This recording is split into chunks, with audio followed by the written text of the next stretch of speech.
You made a contribution. What reward do you want? Jenny asked. I want to gain access to the Void Dragon Bones, Hanzio said. Jenny nodded. Hayer is in charge of the warehouse. I'll let him know to give you a limited amount of Void Dragon material. Hayer managed logistics, so the movement of all rare materials required his approval. Hanzio's request was very normal, and Hayer naturally would not refuse. Hanzio was content. Void Dragon materials had a price but no supply. It could be regarded as a type of faction specialty. Whether he was going to sell the materials or keep them to build machinery, Void Dragon materials were of great use. After Hanzio left, Jenny leaned back in the chair, and her eyes behind the lenses were flashing. Black Star Hanzio, not the kind to succumb and tremble under aims, has many secrets, claims to be a foreseer, and all of his subordinates are immortal. With such power, if their number was higher. Alas, although such a person of great assistance, I don't know if it's a good thing. After a pause, Jenny stopped frowning.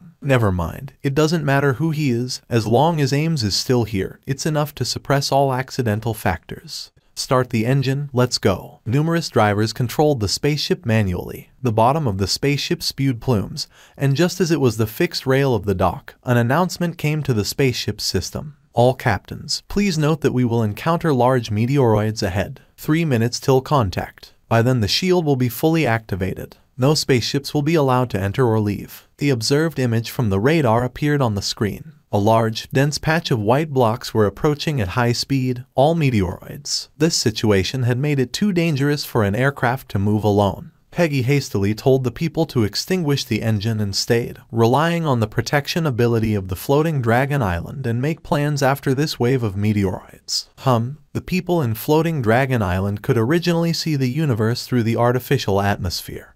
But once the shield was activated, the sky seemed to be concealed by a golden curtain. The whole of floating Dragon Island turned into a golden American football. The plasma energy core operated at its highest power output, and the golden shield's surface shot out high-energy light arcs from time to time. Coming to the dock of Peggy's spaceship, Hanzio turned on the communicator and searched for nearby channels. He found Peggy's and sent a communication request. Not long after, the communication was accepted. Peggy's face appeared on the screen, and he said, "What do you want? I have something to ask you about the Silvers." Peggy's heart tightened. He had already decided not to intervene in the event of the Silvers, so he did not expect that he would still be implicated. He calmed down and asked, "Who are you?" "Dark Star." Hanzio kept his voice low and used the name of Dark Star. Peggy's expression suddenly became strange. His first reaction was to not believe him. This sudden stranger was not a hybrid Godorin, and he felt just like the silver thrown out of the spaceship, just using Dark Star as an excuse. After all, Dark Star was very famous in the Shattered Star Ring. Many people like to use it to intimidate others. "Do you have proof?" Peggy doubted.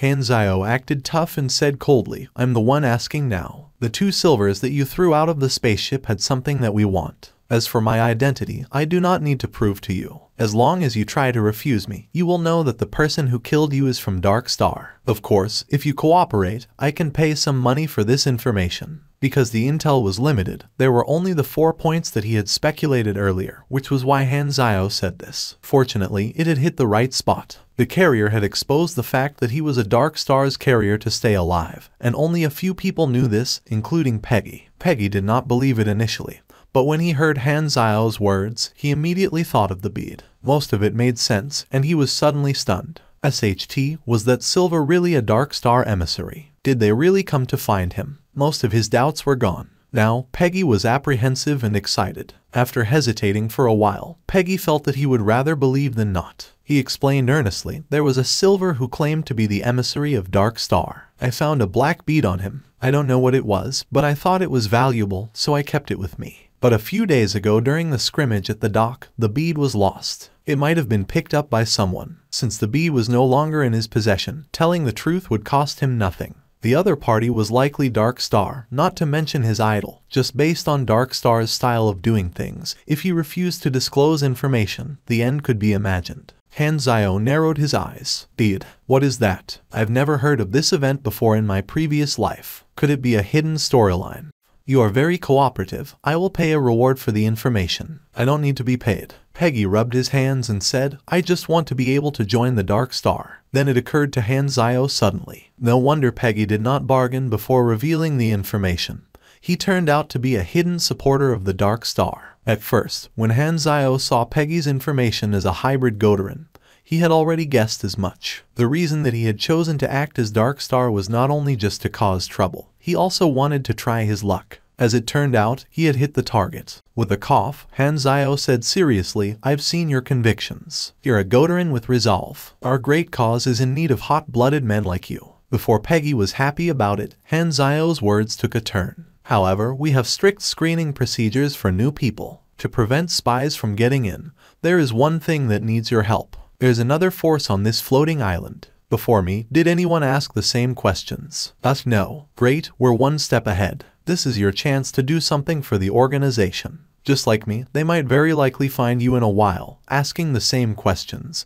And you should tell them that the bead has been thrown into space." Hanzio held back his laughter and said, "After you complete this, Dark Star will accept you at the right time, taking you to the secret base for formal training." "Got it." Peggy was convinced, his face solemn. He did not think that the Silvers would be involved in so much and could not help but be curious about what secret that bead had, attracting these large organizations to secretly compete for it.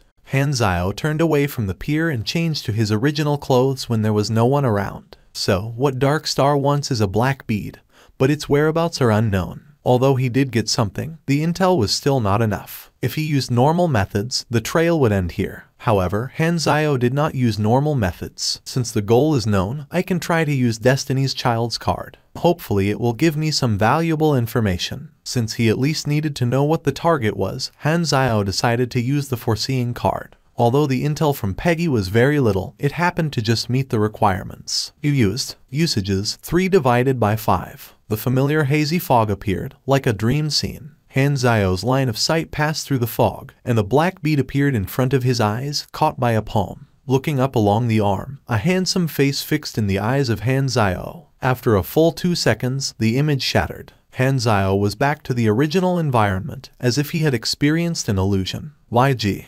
Hanzio's eyes opened wide. He really did not think that a bead would have been picked up by the players and picked up by this naughty kid at that. No wonder it had not been given to him. Just 20 minutes after Hanzio left, Ember rushed to the pier and looked for Peggy. Peggy remembered Hanzio's advice, and his expression slightly changed. These Dark Star competitors did indeed come very quickly. "Who are you? What do you want?" "I am a mercenary. My employer is one of the Silvers. The prisoners have been rescued, so you are no longer our enemy. Now I want to ask you something. Did you kill 2 Silvers? We want to know the details. I can pay a certain intel fee for it." Ember chose to impersonate a mercenary. Only mercenaries knew about the 2 dead Silvers, so the motive of asking about it was reasonable. Otherwise, it would have caused a lot of suspicion, and they might have gotten reported as the people who attacked the slave market. In his mind, he had not been exposed, so no one would know their Dark Star identity. "Are you a mercenary?" Hatred appeared in Peggy's eyes. It was the mercenaries who had made him make such a huge loss, yet they wanted intel.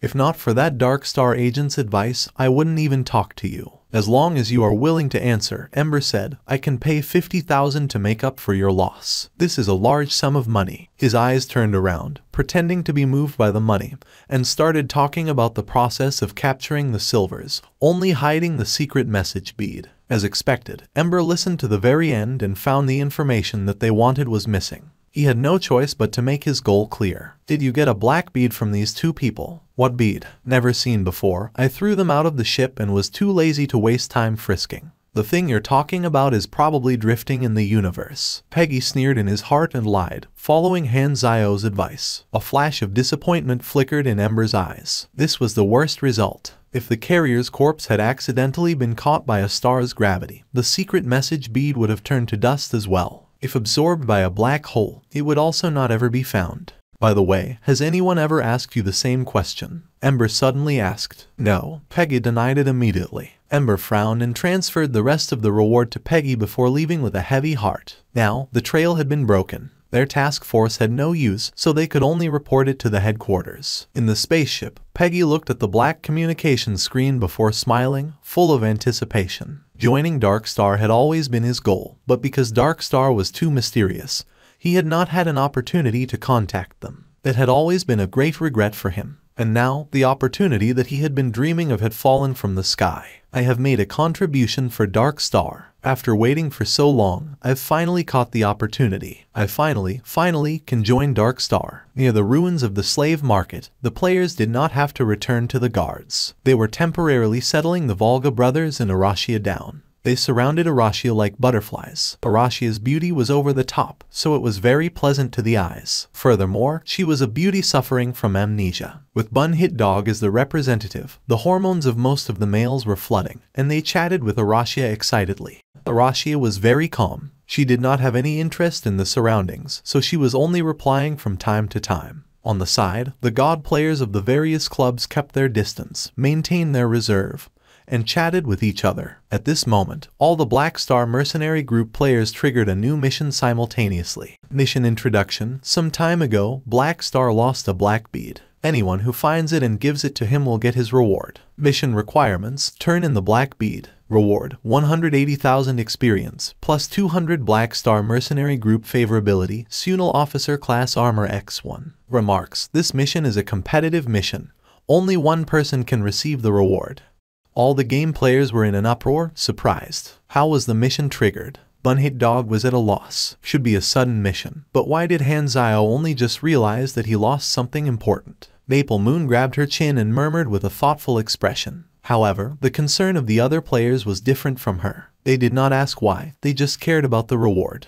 Only Lai Ji's expression was different from everyone else's. His eyes were filled with sparks and explicit surprise. Black bead, isn't that the one I have? So, Hanzio is the special character triggered by the bead. That makes sense. The bead was in his hands, so did that not mean that he had already met the mission requirement? Black Star, this seems to be what you have lost, Lai Ji said. Hanzio's eyes sparked. He took the beads and said cheerfully, "How did you know this is my precious? I lost it a few days ago, didn't expect you to pick it up. You're really lucky. You've helped me a great deal." Competitive missions were different to other missions. In addition to the actual reward, as long as Lai Ji felt he had an advantage over others, he would give up the bead willingly. This was a characteristic Hanzio found from Lai Ji's past actions, so he had tailored this mission for Lai Ji, making him feel advantaged. Hence, Lai Ji obediently handed over the bead. Hanzio sized up the bead. It was dark and smooth, giving off magical glow from time to time. He quickly filtered his memories in his mind. Something from the magic side, some kind of energy gem. Enchanting ball.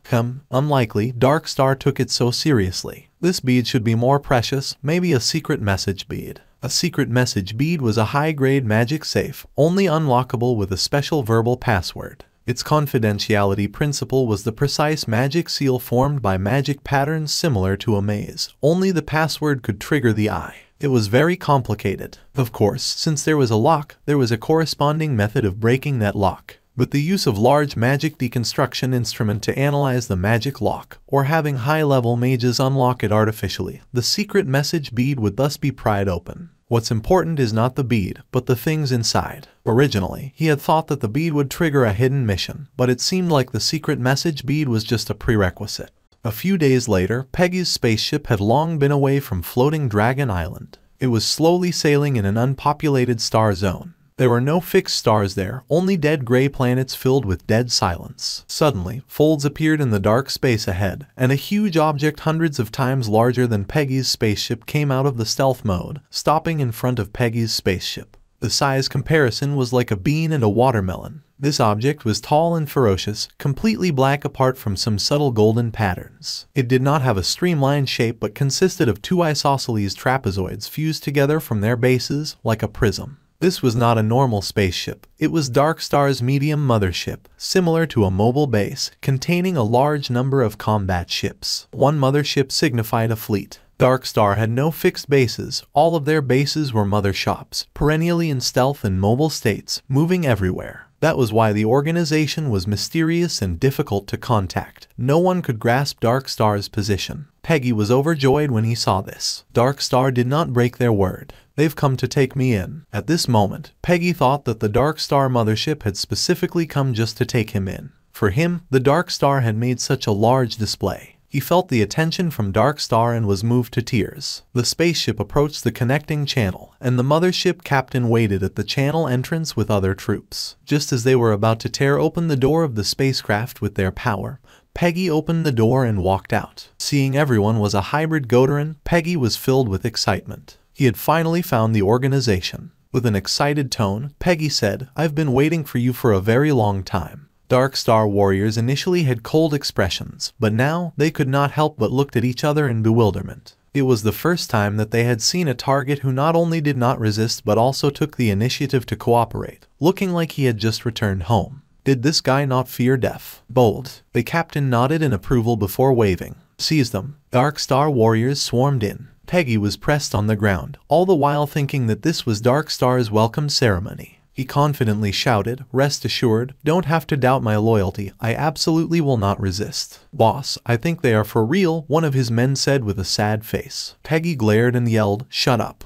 What do you know? This is a method to test our loyalty." The Dark Star warriors cuffing Peggy heard this and sighed. "If everyone could be as cooperative as you, it would save us a lot of trouble." The scavengers were taken to prison and tied to a black metal execution column. The captain walked up to them and said coldly, "I need you to answer my questions honestly. Among the silvers you captured, one of them was carrying what we want, a black bead. Where did that bead go?" Although Ember had already gotten the answer, the style of the Dark Star was never to just trust easily. Letting go of the rest easily was not a terrorist organization's code of conduct. Peggy was stunned. "Didn't you already ask me?" "Indeed, I want you to tell us again." The captain subconsciously replied. Suddenly, he paused, and his expression changed. "Wait a minute." He thought that Peggy was referring to Ember, but with some thought, it did not make sense. Ember had pretended to be a mercenary, so how did Peggy recognize that Ember was a Dark Star member? Ember, who was listening from the side, opened his eyes wide in disbelief.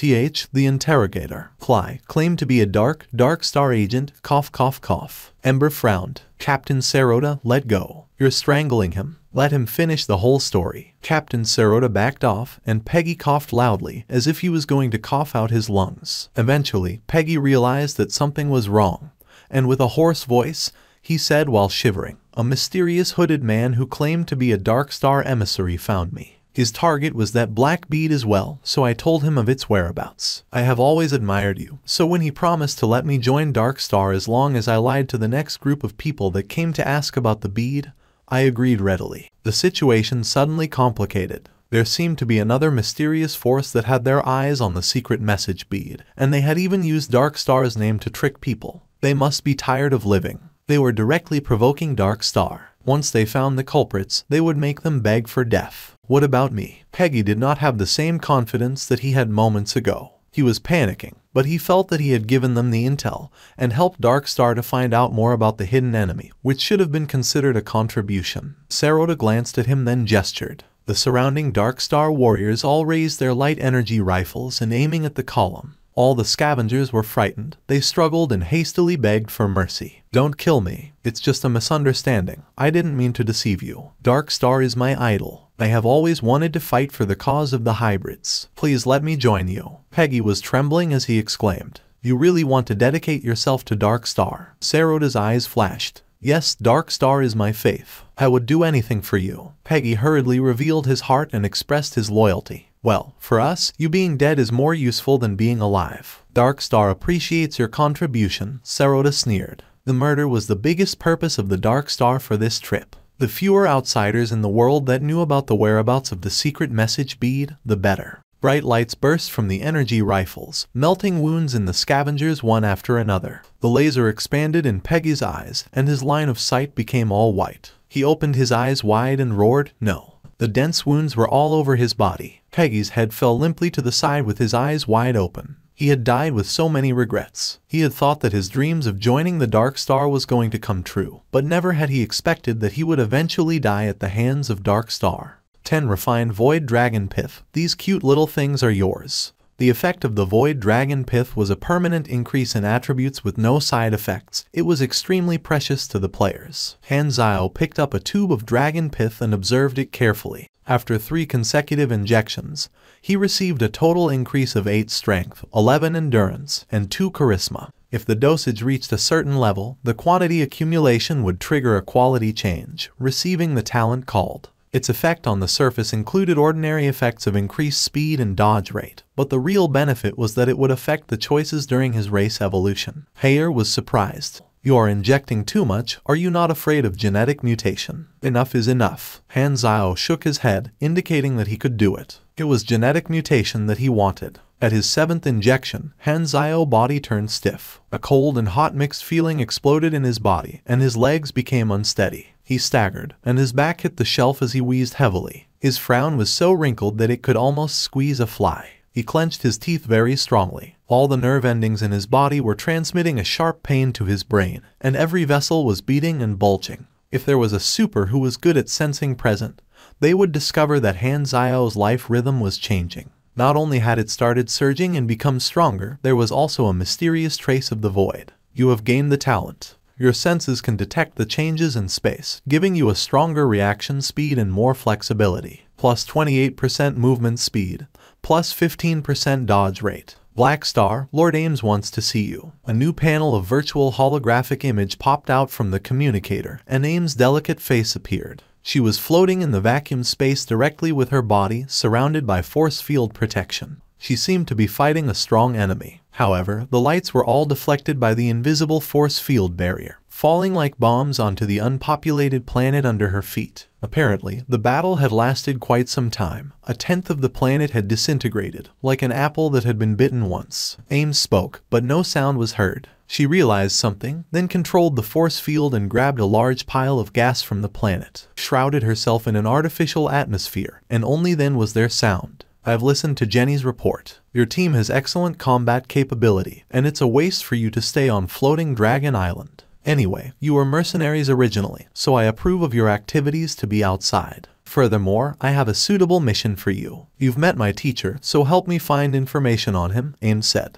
He had made a request to Jenny a few days ago, with the excuse that there was enough manpower on Floating Dragon Island, and him staying here was a waste. He thus applied for the field activities. The result was finalized, and Han Zhao hung up the communication, feeling very good. The superiors of the 3 armies would soon arrive, and then he could follow them back to complete the mission. Things are going so well. Han Zhao had a happy face. Was he finally getting lucky after all the unlucky events that he had been through? Arashia was waiting at the door until Han Zhao waved his hand and took her away from the warehouse. He was worried about leaving Arashia to run around alone, so he always brought her along whenever he was free. He entered a deserted street, and after walking for a while, the relaxed expression on Han Zhao's face suddenly vanished. Han Zhao frowned, feeling that the atmosphere was strange. He took a step and shielded Arashia behind her back, then looked around vigilantly. Good senses. The voice of a person seemed to come out of nowhere, with a cold tone of judgment, containing the confidence of his own superior strength. Han Zhao felt the voice was familiar. At the same time, hard walls suddenly extended from the ground around them, covered the sky,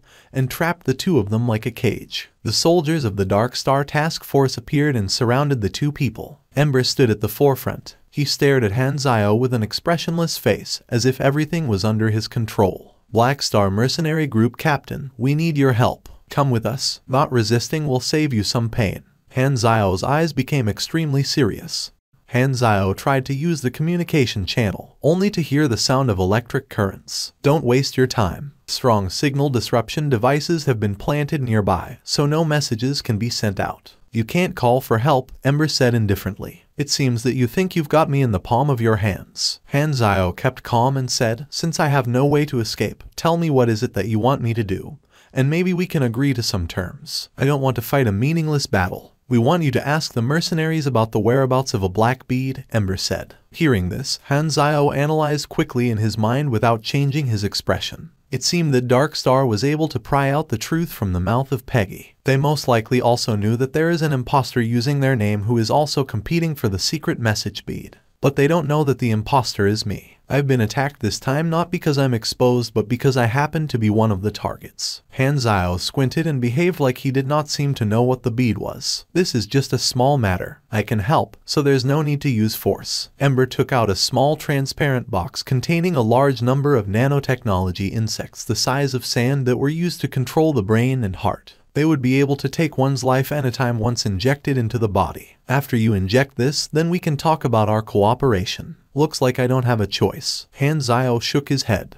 The mechanical suit covered his body in an instant. Injecting the nanotechnology insects meant that his life would be in someone else's hands, and he would never agree to that. A waste of time. Ember controlled the dust and turned it into a shield, blocking the bullets. His face was calm. To him, no matter what the enemy's fighting method was, as long as their grade was lower than his, it would all be meaningless. He could defeat them in a blink of an eye unless they were immune to his power.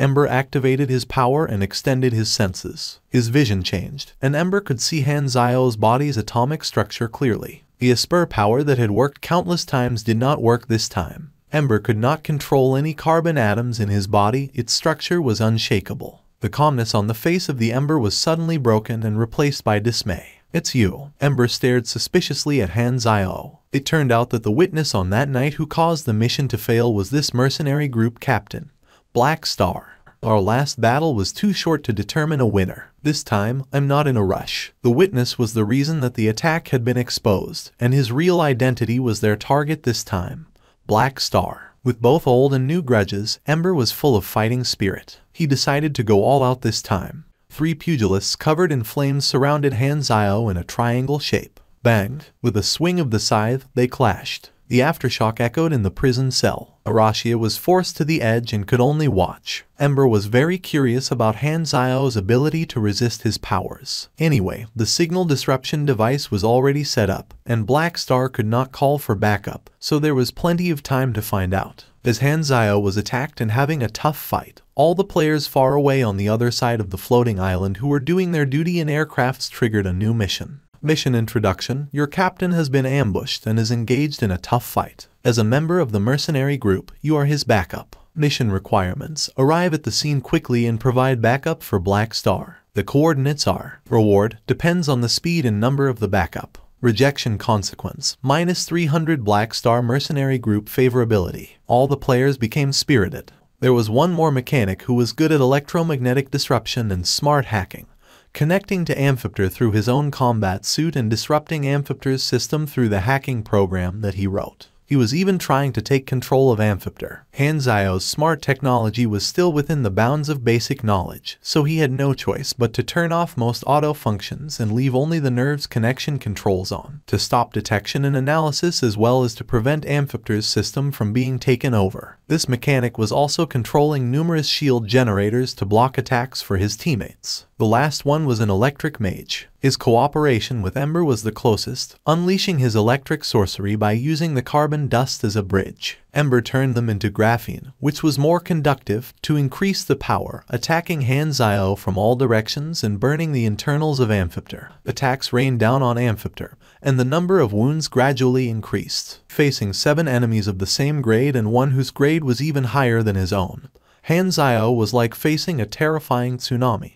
He could hardly fight back. The mechanical suit's durability dropped very quickly. After only a few minutes into the fight, it was already at 16%, close to being completely destroyed. Ember yelled as he clenched his fist. Before Hanzao could land the attack, Ember could give the wounded Amphipter one last attack to destroy it. Countless spikes formed inside Amphipter within a second. The mechanical suit became covered in holes and was on the brink of shattering. At this moment, a blurry white light bloomed. Amphipter, which was about to shatter, came back together like a miracle, and its energy level recovered to its prime. Machinery continuation. What? Ember was shocked and surprised. The attack that he had been so confident in could not break Hanzao's suit, and it was now too late to stop him. The Acid Esper initially believed that Ember could stop Hanzao, but now he was horrified and could only watch the scythe growing in his vision. Flaming will. Swoosh. With a flash of light, blood spilled all over. A ferocious wound extended from the Acid Esper's head to his chin, splitting his face in half. His health dropped a large chunk in an instant. The Acid Esper fell to the ground and writhed in agony as blood gushed out from his face. Ember hastily moved him away before Hanzao could land another hit. The next moment, Amphipter crumbled into pieces. Machinery continuation made Amphipter last for 5 seconds longer, and in this time, Hanzao landed this hit and heavily injured one of the enemies even while he was under siege. Hanzao was breathing heavily. He had wanted to get rid of that guy a long time ago. It was so disgusting to have him keep spitting acid at him. Black Star had reached his limit after lasting for so long. From the moment his mechanical suit shattered, he was a sheep waiting to be butchered and would not have any chance to fight back anymore. A mechanic that lost his machines was at most half as strong. This is it for you. I've said before, you can save yourself a lot of pain if you don't resist, and I am a man of my word. Suddenly, with a stomp that cracked the ground, Hanzio dashed toward the Dark Star mechanic like a flash of lightning. He was not deflecting the attacks anymore, and he let the countless sharp cones hit his body. With a flick of the wrist, the blade of the scythe split open and turned into around 8 pieces of electromagnetic blades covered in electrical sparks, spinning and forming a drill shape. "Take my electric dragon drill," Hanzio yelled. The drill penetrated the shield that the Dark Star mechanic urgently generated and sent him flying. "You maniac, you're looking for death." The face of the other Dark Star warriors changed in an instant. They were shocked that despite facing such concentrated attacks from Ember, Hanzio still dared to give up on his defenses and chose to attack instead. Although Hanzio was able to succeed due to them having their guard down, this attack did not cause much of a problem. They were all supers of the same grade, so they would not be killed this easily. On the other hand, this act caused Hanzio to get hit by a lot more attacks. "Looks like you're not going to compromise. Quite the spirit you have," Ember complimented sincerely, then shook his head expressionlessly. "But resistance is futile, and it shows you have nothing up your sleeves anymore." Arashia, who was standing at the side, could only see the lightning, bombs, spears, and energy enter the thick dust countless times, but she could not see Hanzio. Endless explosions and clanking sounds filled her ears, but there was no growl or scream of agony. Other than the sound of the battle, she could not hear Hanzio making any sound at all. Seeing this, Arashia suddenly had the urge to stop everything. An unknown impulse drove her to take action. However, at this time, Ember suddenly raised his hand, and they stopped attacking. "That's enough, he should be heavily injured by now. Cuff him and let's get out of here immediately." Bang! Before Ember finished his sentence, the sound of the ground cracking came out of the dust. Hanzio shot out like a cannon, covered in wounds and dragging a tail of dust behind him. Even after taking so many attacks, his wounds were all light wounds, and none of them penetrated deeply. With energy flickering around his body, his scythe slashed down in a flash. "How can you be okay?" They were shocked. After receiving so much damage, even if he was a pugilist of the same level instead of a mechanic, he would have been heavily injured. Yet, Hanzio was still so alive. "How are you more tanky than a pugilist?" Hanzio looked up. Half of his face was covered with blood, but his face was full of mockery. He laughed with a husky voice and said, "Is this all you have? Are you scratching an itch for me?" Ember's face was filled with rage. The Dark Star warriors took a deep breath and raised their focus level once again. Attacks submerged Hanzio for the second time. Seeing this, ripples formed in Arashia's eyes. She took a few steps forward, picked up an electromagnetic handgun that Hanzio had dropped earlier, raised her hands, and fired at Ember. The needle bullets were deflected by Ember's diamond skin. Ember turned around and snorted. With a casual swing of his hand, he controlled the carbon element in Arashia's body and slapped her into the floor, immobilizing her. When the ambush was launched, Ember had already felt Arashia's presence. She was just an ordinary person. So, Ember did not care about her and left her on the side. Now that she had fired at him, Ember was not bothered at all. He kept her under control casually and continued to focus on dealing with Hanzio. Boom! The wall above their heads suddenly burst into pieces as a searchlight pierced in. Numerous aircrafts hovered above in the sky, aiming their laser cannons at Dark Star's people. "Drop your weapons and surrender immediately," Hurlus yelled through the speaker. The faces of the Dark Star warriors changed. "SHT, the guards are here. The ambush only lasted a few minutes, and we just checked there were no patrols nearby. Did a team of guards just happen to pass by? Lucky him. Less than 10 minutes had passed since the start of the ambush to the end of the battle. It isn't luck. The people on the aircraft are all Black Star's subordinates. He must have called for backup. How did he get through the signal disruption?" Someone exclaimed with disbelief. Ember stared at Hanzio and said in a deep voice, "I admit I underestimated you this time. Black Star, I'll remember your name. Retreat." This moment, Ember took out a metal rod. He held onto both ends and twisted, activating the device. A blue dot of light appeared in the middle, its light covering 3 meters. The Dark Star warriors quickly walked into the area covered in blue light. Then, Ember twisted the metal rod once again right after. The blue dot contracted and turned into a string of flashes. The people and the dust inside the area disappeared without a trace. When the dust dispersed, Hanzio wiped off the dust on his face and walked over to the place where Ember and the others disappeared from. He squatted down and swept away the dust on the floor, uncovering a circle mark on the ground. Directional short-distance teleporter leaves almost no trace behind. "We can't chase them," Han Zio shook his head, a little helpless. Compared to the others, Dark Star's technology was rather ahead of its time, at least very ahead of him at this moment. The aircraft circled around and did not find anything. They landed, and Han Zio gave them the mission completion reward. He turned and walked to Arashia, then helped her up. Arashia shook her head, signaling that she was not hurt. Han Zio contemplated and said, "There's a very high energy reaction inside your body, but you don't know how to use it." He had seen Arashia firing earlier and saw that Ember kept her under control in an instant. She was of no help at all. If Arashia could fight when they were ambushed, he would not have ended up fighting alone. Han Zio was not an irresponsible person. It was impossible for him to abandon her once the mission was complete. Since he had taken Arashia away, she had to join the mercenary group. He did not need someone who was a burden, and Arashia had a lot of potential. She was worth cultivating. If she became a super, at least she would not be a burden, and she might even be helpful. You definitely have the talent to become a super. I can teach you to realize your potential and become a super so that your talent will not be wasted, Han Zio said. You want me to learn the super knowledges? Han Zio shrugged his shoulders and said, I don't know who you were before, but since you lost your memories, you need to learn again. Maybe you were a very strong super before. You might improve at an unbelievable speed. There's one thing I never said, Arashia said slowly. I apparently am some sort of space wonder. You can't bring me away. Han Zio was stunned in place. They said that I won't really die. I will revive after I die and go back to the initial amnesia state, losing the memory of everything before I died. I remember I have been alive for 3 years this time, and I was sold 5 times. Each time, after 6 days, I return to that cell. No matter how far I am, it will only be an instant. No one can bring me away. Horlade had not been completely honest back then.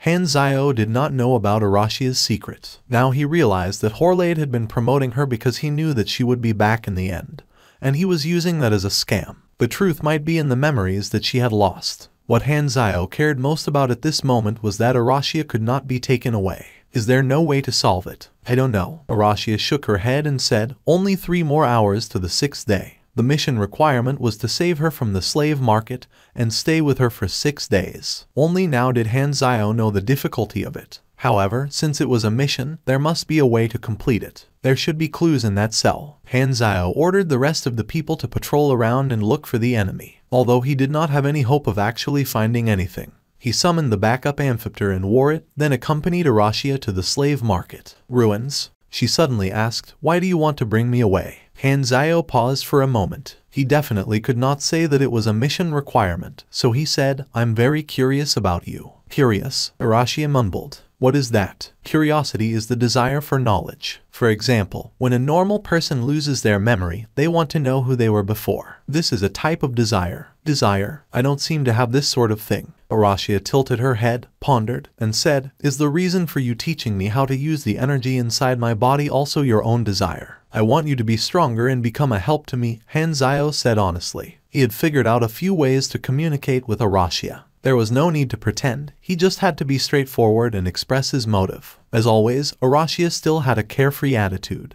I won't die, so what's the point of becoming stronger? Strong or weak, it's all meaningless. Or I should say, existence itself is meaningless. Han Zio thought about it and said, but if you die, your memory will be reset. You'll forget about this short-term memory. You after reviving might not be who you are now. Once you revive, you'll start from the beginning again, thinking the same things you have been thinking, wasting the same time you have already wasted, only to end up in the same place you are now. Becoming stronger will help you to avoid reviving, preventing yourself to be killed by others or disasters. Han Zio paused and said, and about meaning. You don't need food and excretion to maintain your life, so you can't feel existence. If your mind is blank, a day or even a year will feel like an instant. Hence, why not find something to do and give meaning to your life? I see. Arashia mumbled a while, nodded, and said, thank you, talking with you is very pleasant. No one had ever said this much to me. In the past 3 years, the others only had 2 impressions of her, a space wonder or a slave that did not run away. Never was there someone that communicated with her like she was a normal individual. Don't mention it, it's just chit-chat. There was no clue in the prison cell. Han Zio could only stop and casually chat with Arashia, waiting for the time limit to arrive and see what would actually happen. Seconds and minutes passed. As the last minute ended, the change happened. Arashia was still standing outside the door. She did not return to the cell. She took a few steps backward, then looked down on her body. Nothing unusual happened.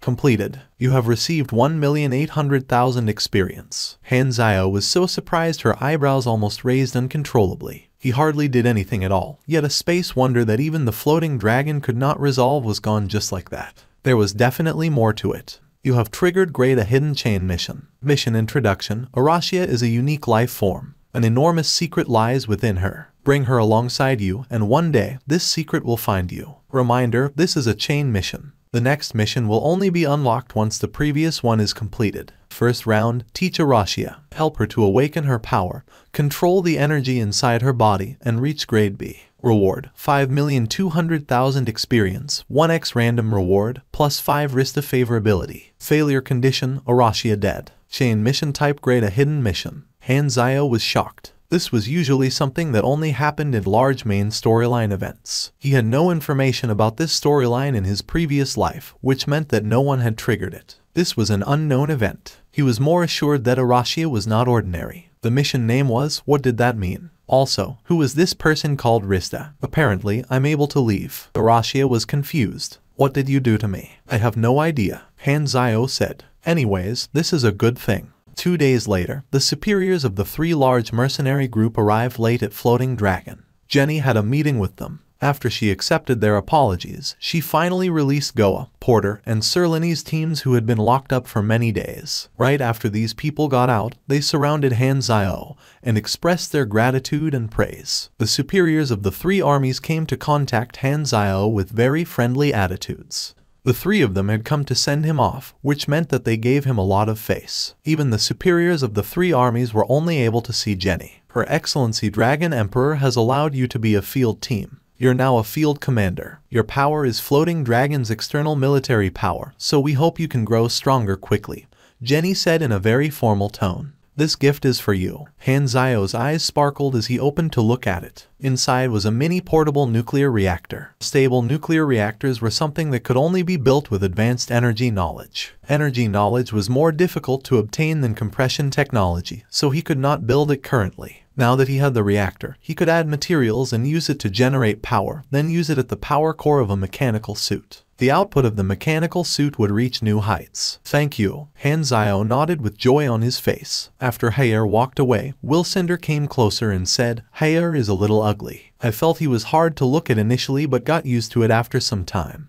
His personality is quite good. Han Zio glanced at him and said, Ames probably feel this way about you. Wilcinder's expression collapsed immediately. Don't change the topic. Did you bring a gift? No. Bye. Han Zio turned around and entered the ship. Come on, why is the treatment difference this huge? Wilcinder said resentfully on the dock. The ship took off. Floating Dragon Island gradually became smaller in his eyes. He left with 4 more people than he entered with, 3 Volga brothers sleeping on the side and Arashia, who was gazing out of the porthole. What are you going to Golden Palace for? To find someone. He was not planning to return to Jubilee Hub for the time being. The secret message bead was a hot potato, and he wanted to identify it first. Fortunately, it just so happened that he knew that a top-notch Godarin mage was secluded in Golden Palace, who was good at analyzing magic patterns and charged a fee to identify unknown magic items for customers. That person was like a functional item identifying NPC in the eyes of the players. Let us send you there then, Goa said. If it was someone else, Sky Ring would have sent them to a public planet at most and not sent them straight to the destination like Han Zio. The Silvers had taken off earlier than them, so they were already in space and were very far away.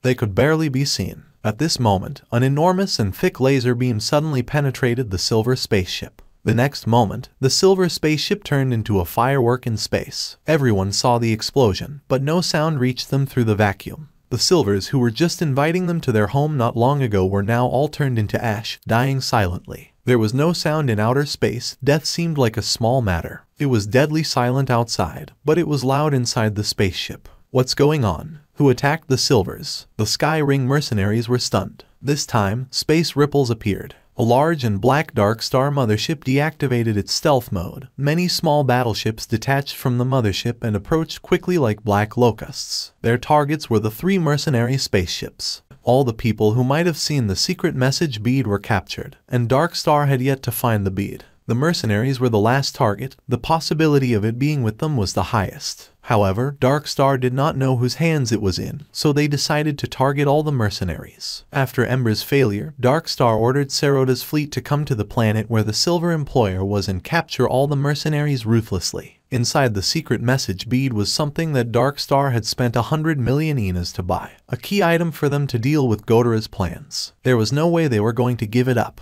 Hanzayo was frowning. Dark Star's persistence and decisiveness were beyond his expectations. They were not going to give up on even the slightest possibility, which proved what he thought earlier. The more value the secret message bead had, the higher the risk was. What a coincidence, the secret message bead is really in my hands. They don't even know it. This was not even a battle, it was like a hunter chasing after prey. The small spaceships of the mercenaries were absolutely no match for the Dark Star fleet. The only good news was that Dark Star did not fire immediately. It seemed like they wanted to capture them alive. This made the mercenaries feel a little more at ease, with there at least being a chance to negotiate. This is the most dangerous situation I have ever met. Hanzayo felt his heart was beating very fast. Not only was he not panicking, but he was excited. Chance of getting out unharmed is less than 10%.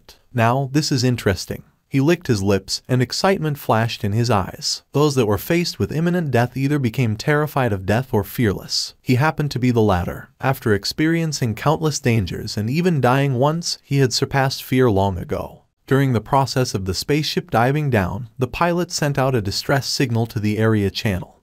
An invisible wave spread out in space. The area channel was like the public channel for players. All the spaceships passing by the area were able to receive it. This is Fawn Galaxy, the territory of Holy Stone Civilization and Black Raven Civilization. Friction occurs very often due to territory boundaries. These two large civilizations always have people stationed nearby, and they have set up very strong signal receivers that are sensitive to all sorts of waves. Even if someone receives our signal, the problem is, who dares to come? Dark Star is the one attacking us after all. Holy Stone and Black Raven might come to just watch and guard against Dark Star in case they have other motives, or they might not be willing to waste their military power to help us, a group of irrelevant mercenaries. Unlike Godera, who have so much hatred toward Dark Star, Holy Stone and Black Raven might not want to mess with Dark Star. The three of them looked at their superiors, and the superiors nodded firmly. We have already contacted the commander. He will come to save us. He's sending emergency dispatch orders to the nearby teams. We fear Dark Star, but we definitely will not let them do whatever they want, and we will certainly not give up on our own people. The commander is currently assembling a fleet and sending out messages to all partners. We have to protect ourselves. Stall for time. There will definitely be someone here to save us. Dark Star was known to be fearsome.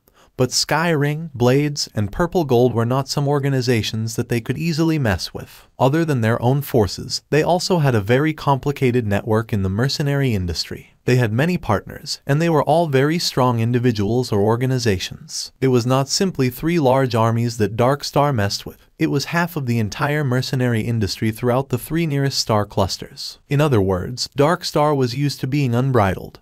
But this time, they stabbed the hornet's nest. However, a distant water source could not put out a nearby fire immediately. Hanzayo took out the unidirectional communicator that Jenny had given him. He calmed his mind and sent the request. The mercenaries called for backup, and he also requested help from his chief boss. He was not putting all his hope on the three armies. Didn't expect to use it this soon. Ding. Ames appeared on the screen.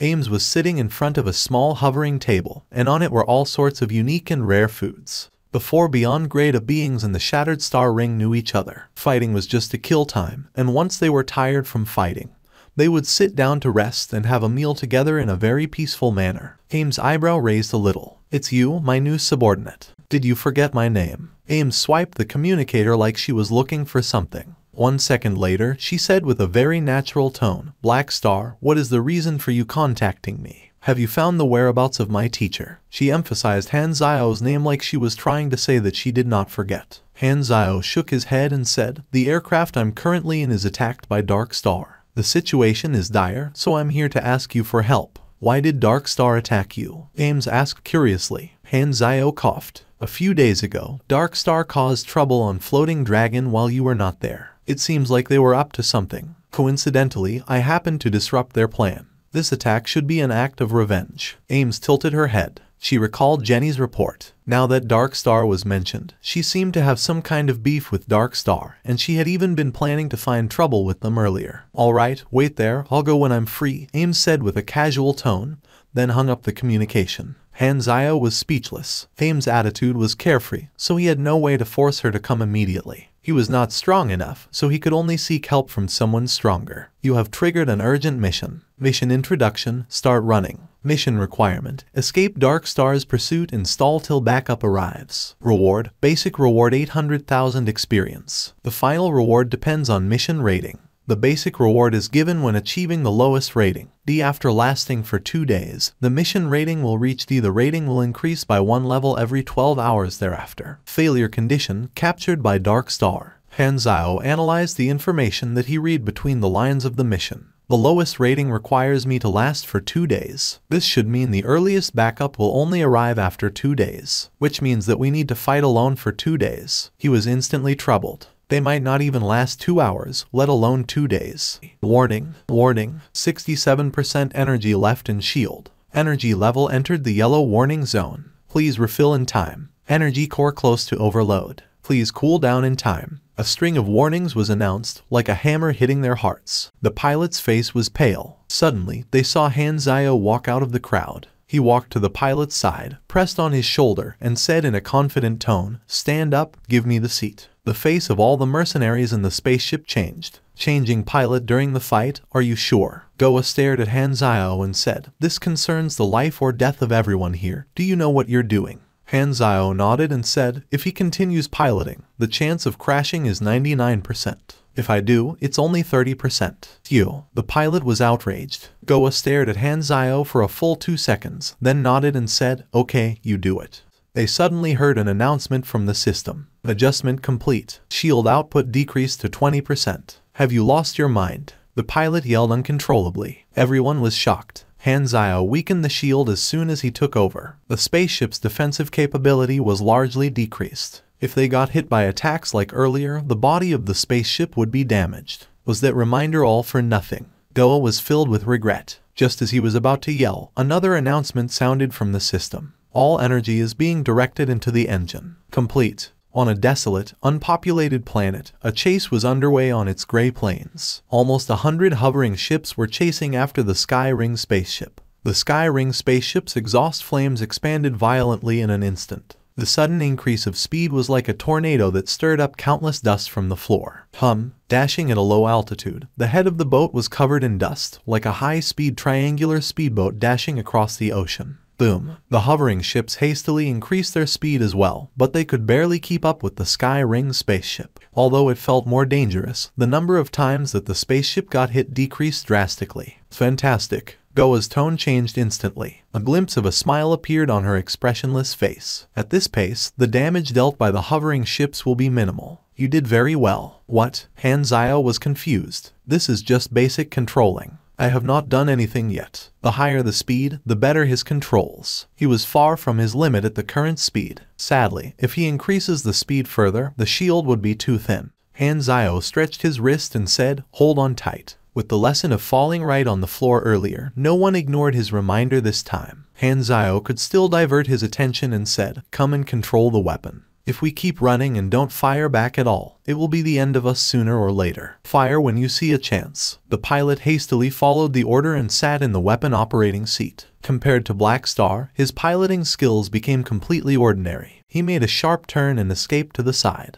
Its movement was as smooth as silk. On the other hand, the chasing fleet took a few seconds to adjust before catching up. Although no battleship crashed, Hanzio largely increased the distance between them. Not bad. Hanzio smiled and gave the pilot a thumbs up. The pilot smiled brightly back at him, as vomit flew down right between his teeth. The difficulty of these few movements was very high. Yet, no one in the ship showed any sign of being shocked. They did not even have the strength to be surprised. Their legs were shaking, and their heads were spinning. These movements had successfully given all of his teammates a debuff. Goa opened her mouth, forcing herself to try to give a few words of compliment, but instead covered her mouth in an instant. The muscles in her neck could be seen clearly to have moved up and down. Only then did she dare put her hand down. This piloting skill is absolutely horrifying. I have seen Fast and Furious, this is fast and dizzy. The players still had the strength to discuss what was happening. In the command hall of the Dark Star mothership, the image feedback from the hovering ships was shown on the screen. The captain, Sarota, was watching it with hands behind his back. 10 minutes passed after the battle started. The spaceships of Blades and Purple Gold were clearly struggling. Only Hanzio was doing slightly better. This attracted Sarota's attention right away. He pointed at the screen and asked, which mercenary group does this spaceship belong to? The Sky Ring Army. Sarota nodded and said, they have quite a good pilot. Looks like we need to spend more time. By the way, that Black Star is apparently on the Sky Ring ship as well, isn't he? At this time, the alarm suddenly sounded. Captain, space ripple detected. There are fleets jumping toward this direction. Sarota was not surprised at all. He brought up the detection image, showing that a large battleship fleet was jumping toward this direction from far away at both sides of the mothership. Both of them were in a guard formation. Dark Star was in the middle. The two fleets were the Border Guards Army of Holy Stone Civilization and Black Raven Civilization. They did not act immediately once they saw Dark Star. Instead, they stayed still and watched from afar. Is there a need to do anything? An assistant asked. Send out a message. Tell them we are just passing by to settle our business, and we will be leaving very soon. They will not attack us, Sarota said calmly. He was not concerned at all, like everything was under his control. In the Holy Stone Border Guards Army, command ship of the 3rd Formation, Streamlight. The atmosphere was filled with nervousness. Dark Star's fearsome name was well known, and they had quite the tension with Black Raven. All units on level 1 alert.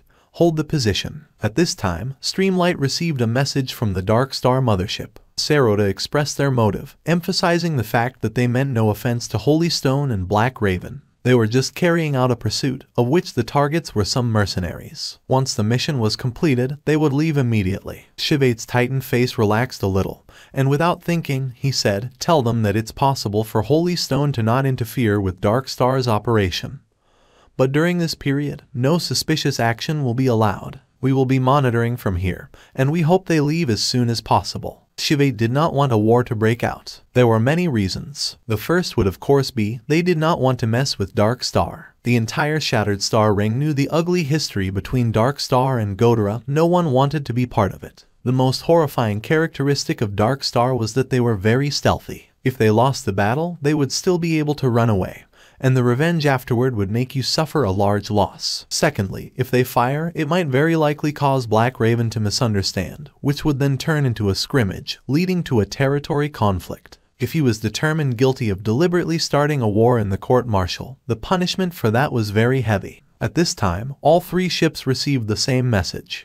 This is Holy Stone Border Guards Army 3rd Formation. We have received your rescue signal and have arrived near the planet. Please gather at the coordinates we gave you. We will be there to receive you and provide protection. Together with this message were the coordinates, which were not far from where they were. This message was like cardiotonic, instantly giving everyone energy. Holy Stone is willing to help. We're saved. All the mercenaries in the 3 ships were overjoyed. Hanzio frowned and pondered, then said something that immediately cooled everyone down. I think this is quite strange. If the Holy Stone Border Guards Army wants to receive us, they would definitely be in conflict with Dark Star. But take a look up there. The Dark Star mothership is still floating there and not sending out any other ships. Furthermore, this is a very sensitive border area, so it's impossible for Holy Stone and Black Raven to take very long to come. This means that they've made a certain deal with Dark Star. This is the edge of their border, so the official authority here is blurry to begin with. They did not provide any help even when the Silvers were kidnapped. Now they suddenly want to help us. It doesn't feel trustworthy. Many people started to rethink, but they still hoped that they had gotten lucky. This time, there was a disagreement. Sir Lenny said in a low voice, I choose to believe this message. What about you? I'm not going. Hanzio shook his head without hesitation and then looked over to Goa. Goa hesitated for a while, then nodded and agreed with Hanzio's decision. Although there were some mercenaries in the ship that had other thoughts, seeing that Goa and Hanzio had both decided, they could only hold their thoughts in. Porter hesitated for a moment, then rejected it as well, choosing to listen to Hanzio's advice. Sir Lenny frowned and said, best of luck to you guys then. The purple gold spaceship deviated from the route and headed toward the pickup location, disappearing from sight shortly. We have to go underground. The scanner has already recorded all the terrain we have passed by, and there's quite a number of canyons and gaps in the terrain. The space below the ground on this planet is very huge. Very soon, a very long gap in Earth appeared on the horizon, like the gray-colored Earth opening its mouth, black as an abyss. From far away, it looked like just a small gap, and only when they got closer did they realize that it was tens of meters wide. The Skyring spaceship dived straight into the gap, and darkness filled their vision. The detector sketched out the terrain in the darkness. About 200 to 300 meters down, numerous caves appeared on both sides. Hanzio chose a cave and flew in. Inside was an underground space, leading to somewhere far away. The purple gold spaceship was still on the surface, and it arrived at the pickup location. Serlini sent a communication request to the channel that they had received the message from. Holy Stone 3rd Formation, please come in. I have arrived at the pickup location. Where are the receiving units? He repeated that again and again, but Holy Stone did not reply and kept silent. His expression gradually changed, and he started to sweat all over. The purple gold spaceship did not dare stop. It circled around the pickup location like a headless fly. When the Dark Star reinforcements came from all directions, Serlini's face turned pale. Only then did he realize that there was no one there to pick them up. Black Star was right. He had lost the gamble. Bullets rained down. Not long after, the purple gold spaceship crashed onto the ground covered in smoke. The gate opened, and the mercenaries inside sprinted out in all directions. However, the Dark Star warriors landed from the fighter ships hovering in the sky and surrounded them. There was nowhere to run. The struggle of Serlini and the others did not make any impact, so they were captured easily and escorted onto the spaceship to be sent to the mothership.